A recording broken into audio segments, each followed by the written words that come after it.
1. So, back to the technology show.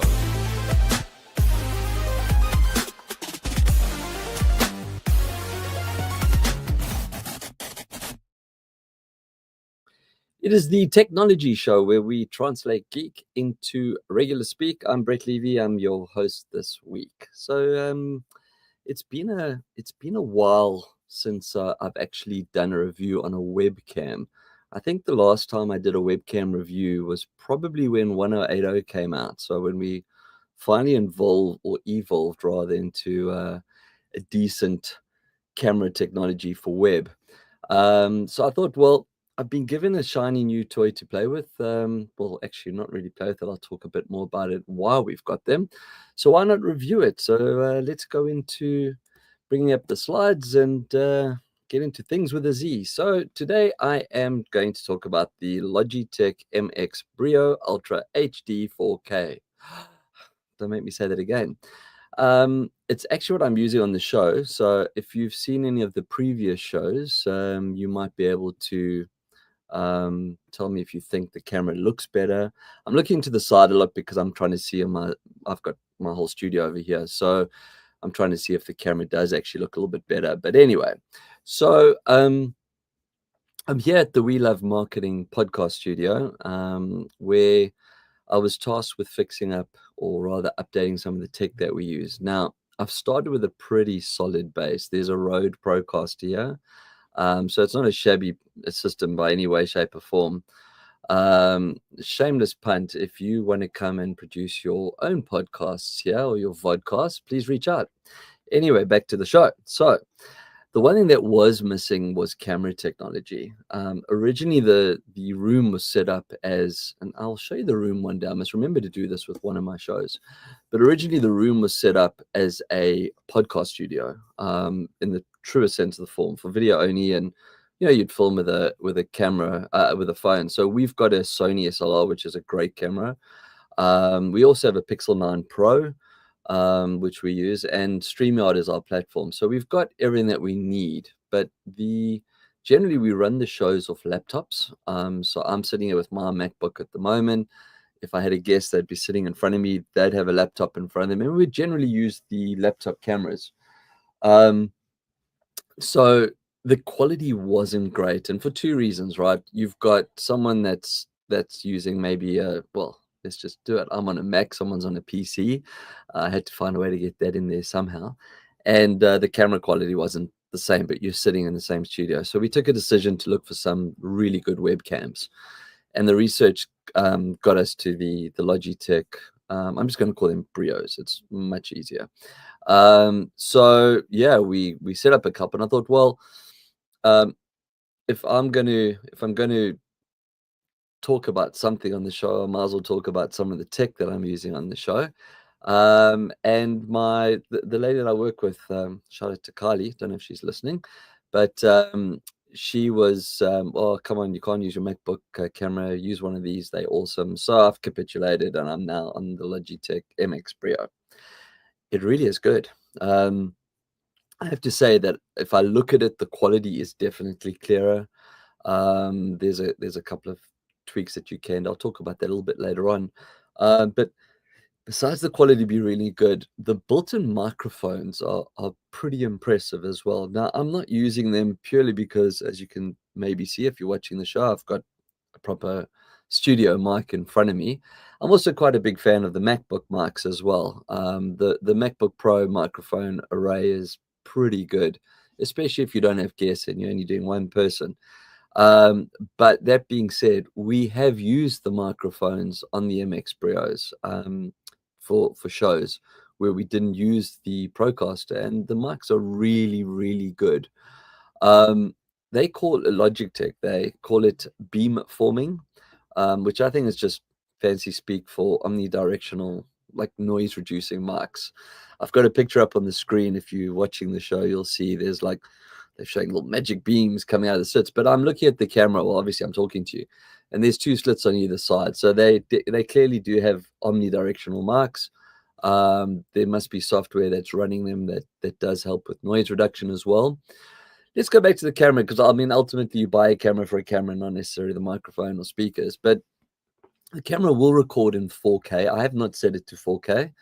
It records at 30 frames a second. At 1080, it will do 60 frames per second, which is pretty good for a 1080 camera. There is built-in AI that will ensure like better lighting and face visibility. I'm not sure if you're seeing that. Again, I'd probably have to look at the show and then compare it to other shows. What else can I tell you? There's a few tools that tweak the images. I haven't really played with the studio. You can download the Brio MX Studio and do a couple of things with it as well. But all in all, look, it's a super impressive camera. Hopefully it will make the show better. I'll see what happens there. Speaking of the show, I've just launched our shiny new website. If you go to techknowledgy.com.au, so it's tech, KNOWLEDGY.com.au, you can actually now watch and listen to the shows on the site as well. So you don't have to actually get links and follow me on the respective platforms. They will be posted there. So I still do the show live. I'm doing the show live now on LinkedIn, Facebook, I think Twitch, and possibly YouTube as well. Again, YouTube I use just to store my content. But you'll be able to get the links on the website as well. If you want just the audio versions, you can get to Spotify and Apple Podcasts and Amazon Music. All the audio episodes do actually feed into the website as well using RSS. Thank you to Acast. That's the software that I use for that. So you can actually listen to the shows on the website as well. And as and when we get a few more sponsors, hint, hint, we need some sponsors, please. Their branding will appear up on the shiny new website as well. Right, enough of the shameless puns. Come on, Brett, you're better than that. Tech news, what have we got? Okay, it's not often that I bash Apple. In fact, it's very rare, and even when I do bash them, I find a way to make it a little bit non-bashy. But there's a lot of talk about AI at the moment, and don't get me wrong, I love it. In fact, I'm actually looking at doing a segment on AI, so I'll be integrating that into part of the the different segments that I have in the show. But for this story, Apple actually did plan to add generative AI to Siri, and that didn't go so well. So Siri 2.0 is not happening. They're actually going to do Siri Reborn. They're going to basically burn her down and build her back up again, which hopefully finally she'll understand the South African accent, because that's always been a problem for me. But quite honestly, I've always found Apple's voice and home tech and that a bit wanting. I see that a comment's come through. Google I/O launched today. Yeah, no, I did see that. We love your show. Let's put that up there. Woohoo! Thank you. And I got another one coming through here. 2025 keynote is live. Yeah, no, I'm not. I should be watching it now, actually. I can't see who the user is from there, but I'm going to take a guess. It's either Alex or Alon, or maybe Michael. Let me see if I'm right.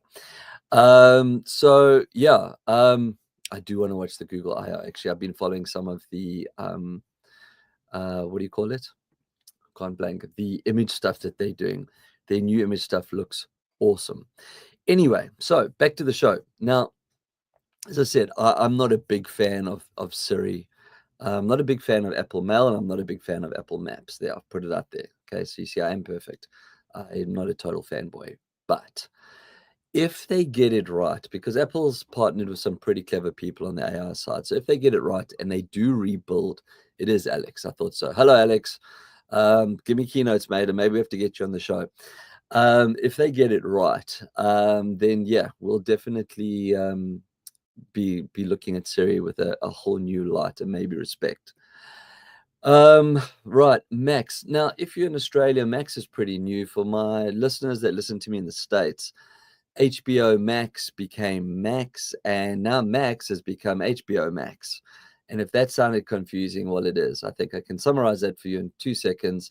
Some clever agency convinced, I think it's Warner Brothers that owns HBO, and basically they convinced him to drop the HBO, which is what kind of makes all that brilliant content. If you don't know HBO, just think Game of Thrones, True Blood. True Detective, or well, I think it's Real Detective, whatever it's called, and they make brilliant content. Anyway, lots of millions later, they've basically pushed Control Z and gone back to HBO Max. It's just one of those things where when you think you're going to do something in marketing, please reach out to a proper marketing company. Ka-chow. I've got a comment from LY Legal's Facebook page as well. Interesting content. Thank you. I'll try. Is that because I'm bashing Apple? Moving along. Speaking of Apple, no, not yet. I don't think we're going to speak of Apple. What we got there are fake YouTube videos. So YouTube's finally doing something about these fake trailers. And I have to admit that if you watch a trailer or a show of a movie that you're dying to see, and then you get all super excited that it's coming out on whatever date or whenever, and then you find out it's fake. It's really horrible. It's an AI generated version of clickbait. These dubious accounts have like spliced real footage together, and then they use AI, and then they know you're going to watch it because it's like a movie that you wanted to see and thought that they should have made, but they're not really making it. But now what's happening is they're getting all the views, which means they're getting ad revenue. So it's, as I said, it's almost like a clickbait type environment. Now, I'm going to name and shame them. Two big partners of YouTube, partner channel, have already been suspended. That's Screen Culture and KH Studios. So if you watch trailers on Screen Culture and KH Studios, they are probably fake. Kylie's having a go at Mac versus PC. I prefer this when I didn't read out the live comments. I'm going to be in a situation where everyone's going to start attacking Mac. But and she's very carefully. In fact, I'm actually going to put this one up there because I'm very impressed, Kylie, that you got the sign the right way with a Mac smaller than PC sign. Well done. But it's not true. Anyway, so Kylie is the lady that helps me set up and run the podcast studio here at We Love Marketing. Anyway, so right, no more ad revenue for these people, but just generally as a whole, please stop making this fake stuff and getting us all super excited about it. It's just not cool.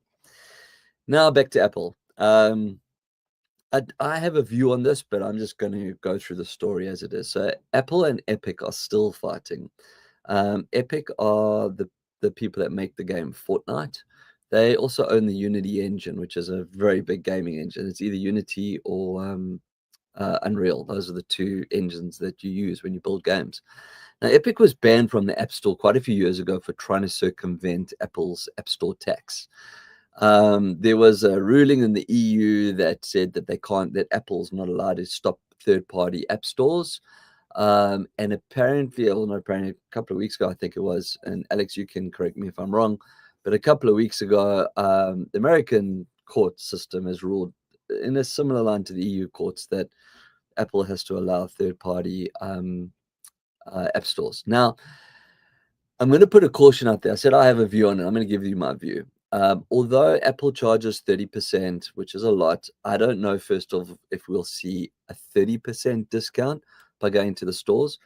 If I was Epic Games or any other third-party app store producer, I would charge maybe 10% less than Apple and still make 20% more margin. I mean, they're not going to give us it all back anyway, right? That's why they fought.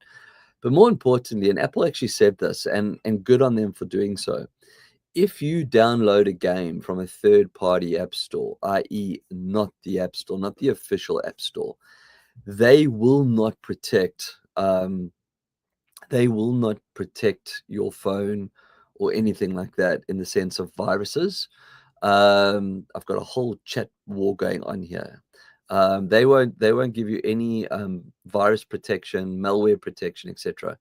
Apple goes through an incredibly stringent process of vetting any app that goes through the store.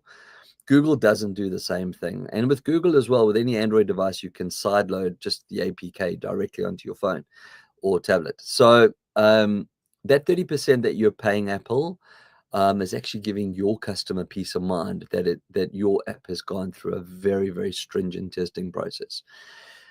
Unfortunately, though, Apple's also still not really playing fair, and that's where this battle carries on. I mean, they're bullying, and Epic's a big company; they can afford to fight their fights. But basically, they're holding their games up in the approval process, so you still can't get Fortnite in the App Store for an Apple device. I believe Google has allowed the game back on, but Apple still hasn't. So It's interesting to see how they're going to play out. Yeah, so I've got another comment coming here. Epic charges 30% for the App Store too. It's hypocrisy. Well, it's true, right? I mean, that's how it's going to be. So it is what it is. That takes us to the end of tech news. And it's a nice segue into Are You Game. Now, don't judge me. I'm just putting that out there. You know, I've been getting better trying to play more games. I've got so many awesome games lined up, but I just don't have time to play the games at the moment. Everyone's like, oh, you can always make time. I really don't. I'm doing like lots of things for other people at the moment because I'm being nice. And you know who you are. And anyway, so don't judge me, but I was feeling a bit nostalgic. I was reading an article about how the current generation, Gen Z or X or P or pain in the butt, I don't know what they are or what they're called. They're looking at going back to almost feature phones. They've realized that they are too dependent on technology, and they're trying to self-cleanse themselves. So the way to do that is to still stay in contact with a feature phone. So that got me thinking of the good old game Snake on an old Nokia. So I went looking in the App Store, and you can find it, by the way, but I didn't find it. Well, I mean, I did find it, but I didn't download it. I downloaded a game called Snake Clash. So basically, it's Snake, but instead of just getting bigger, you actually eat other snakes. But you got to be careful because you can only eat a snake smaller than you. So it shows your level. As you eat, your level goes up. So you start off at like level 1, and then you start eating little balls and other snakes, and you get bigger and bigger. It's pretty quick. It's like a 2-minute game. So it's great for ADHD and ADHD control. Just by the way, I often play these type of games during my day just to like recenter myself. So if you find yourself getting distracted easy, pick up little games like this, or like, you know, Wordle, any of these little games that just are quick and easy to play. It just takes your mind off whatever you are and it helps you reset. But I kind of got hooked. I mean, I was really loving this game. I was getting really good and getting like super big. I think my highest at the moment was like 700 and something. And if you've ever played the game, it's pretty big. So yeah, but you just gobble players and eat stuff. So that was it. That's my Are You Game. Boom. Jen Snowflake. I gotta put that up, Alex. I love that one. I don't think officially they call Jen Snowflake, but yes. Jen Workflake, maybe. I'm gonna get myself into trouble soon. Right, and I do believe that Fortnite is on the Android App Store. Thanks for confirming that as well. So I was of that opinion. It's just the Apple stores that it's having its fight with. Right, so that takes us to the end of Are You Game, which means that I'm back to Q&A. What have we got here? Let's have a look. I was having a look through some of these just before the show. Oh, I like this one. Right, so the question came through, what exactly is edge computing, and why is it becoming critical for things like self-driving cars? It's actually critical for IoT as well, Internet of Things, but okay, cool. So simple answer. Edge computing refers to processing data near the source of its generation. In other words, the edge. So instead of sending, basically, to really dumb that down, instead of sending packets of data away to a cloud server and waiting for them to feed back, it all happens there on the edge. Now, this is important for quite a lot of things. I mean, if you take, for example, self-driving cars or robotic surgery, that decision has to be made in micro milliseconds. So you can't, it doesn't matter how fast, I mean, even if you're in Korea with 8 gig lines, you cannot send a decision away to a cloud server and wait for it to come back. It has to happen in virtual real time. And that's what edge computing is. Where this question might have come from as well, I mean, well, they did say with self-driving cars now, but I actually remember a few years back, and I mentioned with IoT, I interviewed, it was a startup. In fact, they won Gartner's like cool innovation company of the year or something. It was a company called IoT.nxt, IoT Next. Hello, Nico and Terje. I'm pretty sure you're not listening to the show, but I did enjoy my time with you in studio all those years ago. And in fact, IoT Next went on to really big things. I think they were bought up by one of the big telcos in South Africa, and everyone got paydays. I didn't get a payday, guys. If you are listening to the show, where's my payday? Anyway, so what IoT Next, or sorry, what IoT is, Internet of Things.